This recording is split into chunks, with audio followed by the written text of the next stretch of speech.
How's it going, everybody? My name's James, and in today's video, we're going to be talking about China's economy because recently they've been having a lot of issues. If you're unfamiliar with what's going on in China right now, this video is perfect for you because we're going to give a brief general overview of a few different things that's causing China's economy to plummet right now. So let's get right into it. China's economic issues. So here's the big picture. Like I just said, China's economy is in a very bad spot right now. A higher percentage of China's citizens are struggling now more than ever, and there's multiple causes for concern. They could be heading towards a recession, and this could change the course of the global markets for a long time. Because, as we'll get into in just a second, China has one of the largest economies in the world. They are one of the largest trade partners in the world. So what's going on in China doesn't just affect them, but affects essentially the whole world as well. So here are the three biggest issues. Number one, the housing market. The housing market in China is collapsing. Number two, the yuan, China's currency, is the weakest it's been in 16 years. And lastly, youth unemployment.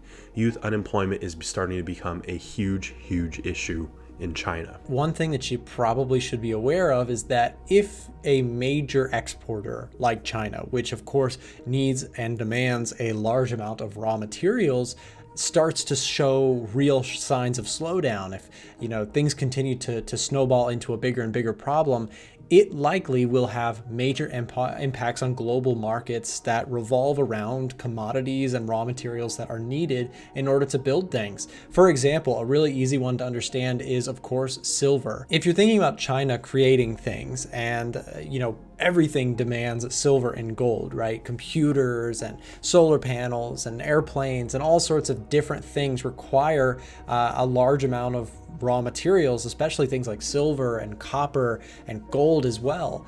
If China shows real slowdown, one market that could be really hit by it is, of course, gold and silver, or just broadly speaking, the commodities and metal market especially. So, this year we've seen a little bit of a decline here. This is silver that we're looking at on a weekly chart. You've also got gold here, which is stagnated after hitting the highs. We're seeing a little bit of perhaps recession fears, and if that does kind of play out, it actually could act to push the metals market down lower, as again, that lack of demand from China, as well as possibly just slowing consumer demand, broadly speaking, could put pressure on the metals market. But especially paying close attention to China, which will have heavy impact on where the metals market goes next. I think if you're somebody who watches, fundamentals, and you're also someone paying attention to gold and silver, these are the ones that are kind of traded most actively by active traders, you really want to keep tabs on what China does next. Before we dive in, like I just mentioned, China is one of the largest economies in the world. In fact, they are the number 2 economy in the world, only behind the US. China's economy is now 11 times larger than it was in 2001. It has been the world's largest exporting nation since 2009. Consumer spending is down, but costs for goods and services are also starting to lower as a result of bad economy, a weakened yuan, and struggling consumers. Over the past few years, China has stopped publicly releasing reports in multiple sectors of their economy, most recently the youth unemployment rate. Lastly, China's manufacturing and non-manufacturing PMI have not been very good as of late. China's factory activity falls for the 5th straight month this month. So, like I mentioned, the housing crisis. I recently had a conversation with Oanda senior market analyst Ed Moya, and he actually had some really interesting things to say about China and whether or not their slowdown could really impact other parts of the world. So check this out. I think there's so many drivers right now, and whatever happened to summer doldrums, but right now what we're seeing is there's a lot of focal points. One of the biggest ones is China's property market. And I think the big concern is that could lead to contagion, which could spill over to the domestic economy, which is already very weak. So we saw that there's a lot of softness with the data, industrial output, retail sales. I think the economic woes are deepening, and this is what has forced the PBOC already to lower that 1-year policy interest rate. And I think the expectations are China's economy is going to need a lot more stimulus and a lot more support. We've been talking about intervention, and it seems like, Japan, what will they do with the yen, was going to get all that intervention headlines. Well, last night, China told their state banks to escalate their yuan into intervention. So you're starting to see, there's clearly some nervousness with their senior officials, and I think you're probably going to see that much more support, more stimulus is coming, and that's, I think, something that is hopefully going to stabilize their property market concerns. But want to stay up to date with all the latest trading information? In the description below, you'll find the link to join our free Discord. The Discord gives you instant access to lots of helpful material like free trading courses, chart analysis, updates about what's happening in the A1 community, as well as discount codes for our other products and services. The best part, all of this and more is 100% free. So go down in the description below this video and check it out for yourself. If you're interested in upgrading to the full VIP Discord featuring our team of expert trader signals, you can use the live chat link in the description to get connected with one of our team members in seconds. So don't wait, go check out the free Discord today. I think, some of the damage has been done, and I think there's a lot of traders that are now fearing we might not get robust growth from China over the next, couple of years. It seems that sub 5% growth might become what markets are expecting, and if that's the case, then the global growth outlook is really going to get chopped down, I think, for the next couple of years, which is not necessarily a good sign for risky appetite. Do you think that has potential to kind of drag down equity markets in the US and perhaps the UK and Europe as well? Do you think the equities markets could take a hit from that? The short answer is that could very well be the case. I think the risk right now is that we're going to see a prolonged stagnation, and if the property crisis just does not improve, that's going to put financial stability at risk. Chinese investors that can sway fixed income markets, and I think that's one of the reasons why we're seeing them. It's like we got a perfect storm for this global bond market sell-off. Housing in China is collapsing, and I don't mean the literal structures, the literal buildings, but the construction companies, rather, the people that make all of the buildings in China. It's a mess right now, and we'll get into that right here. Most of China's wealth is made up in real estate. China's housing market makes up for about 30% of their GDP, making it a cornerstone of the economy. Now, you have to remember, China has a very, very, very large population. These people need housing, places to work, places to shop. China is a very, very large country. So it makes sense that not just housing, but the real estate market in China, owning property, is a big, big, very wealthy market. The housing market is another area where these reports have stopped coming in.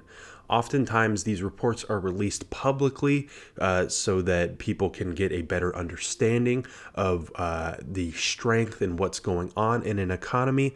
But China is starting to suppress and hide these results so that people can't get the full picture of what's going on with their economy in all of these different areas. And it's really a big cause for concern.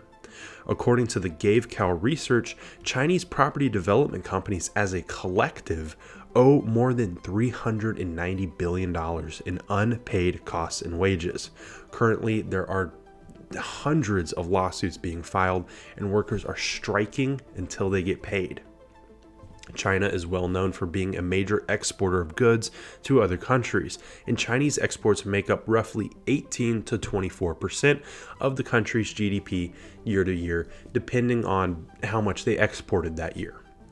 But foreign investment is down because of their recent economic struggles. For example, a company who is looking to build a production plant overseas and maybe looking at China as a potential place to put their plant are now having second thoughts because of all the issues going on in China right now. It's speculated that China's exports will drop roughly 8% from last year's reports. That's problem number one. Problem number two, the youth unemployment rate. Currently, the youth unemployment rate is the lowest that it's ever been in China, right around 21%. This tracks the unemployment rate or the employment rate of Chinese citizens 25 years and under. This is 25 to 16 years old, the working age in China. That means that 16 to 24 year olds, 16 to 25 year olds, they're not working as much as they used to because the economy has gotten so bad. And as you can see right here with bullet number 3, China actually has kind of an older population.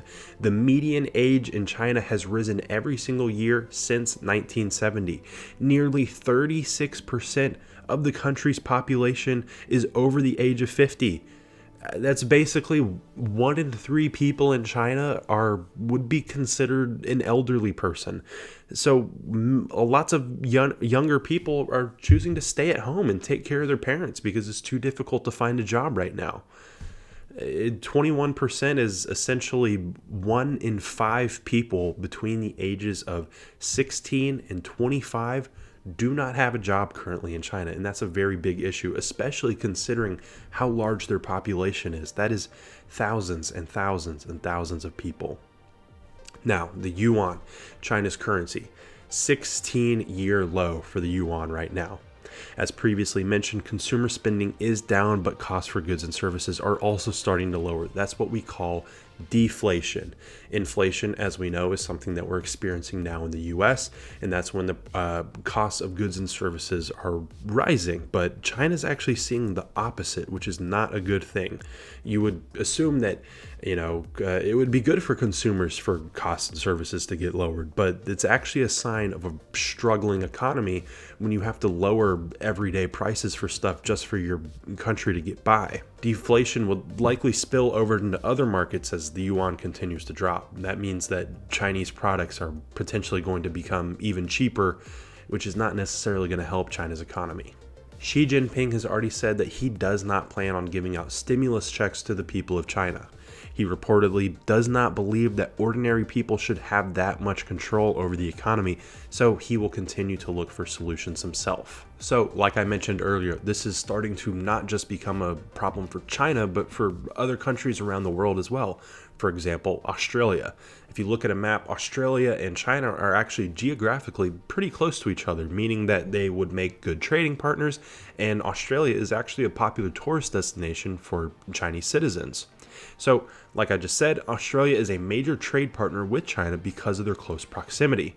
Not only that, but Australia is a major tourist destination for Chinese citizens, but Australia is a major exporter of iron, and China uses iron for construction. They do a lot of construction like we talked about earlier, but with Chinese construction stalling, less iron is needed. In return, that hurts Australia's economy because for many years now, they've been profitable trade partners with China, sending them iron, and China pays for it for their construction. But now that they don't need as much, Australia is not selling as much iron. It's not as good for Australia either. Same with the tourist business. Chinese citizens are struggling financially, so less people are visiting the popular tourist destination, Australia, which again hurts their economy. This is not just something that China is dealing with right now, but really the whole world is starting to see the impacts of this. So to recap, China's economy has been struggling for many years at this point.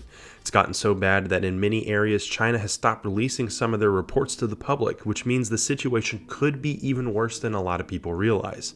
The housing market is about to collapse, the yuan is at 16-year lows, and nearly 1 out of 4 citizens aged 16 to 24 are unemployed. China is experiencing deflation and interest rate cuts, and Xi Jinping will not provide financial relief for Chinese citizens. Because China's economy is so large and so important globally, their struggles are now affecting other countries as well. Don't forget to check out the links in the description if you want our broker recommendation, access to our free Discord, free EDGEFINDER, or want to chat with us on Telegram. Remember, you can watch us live in the markets every morning starting at 9:30 a.m. Eastern Time, and we have lots more free trading tools and content available on our website, a1trading.com. Thanks for watching.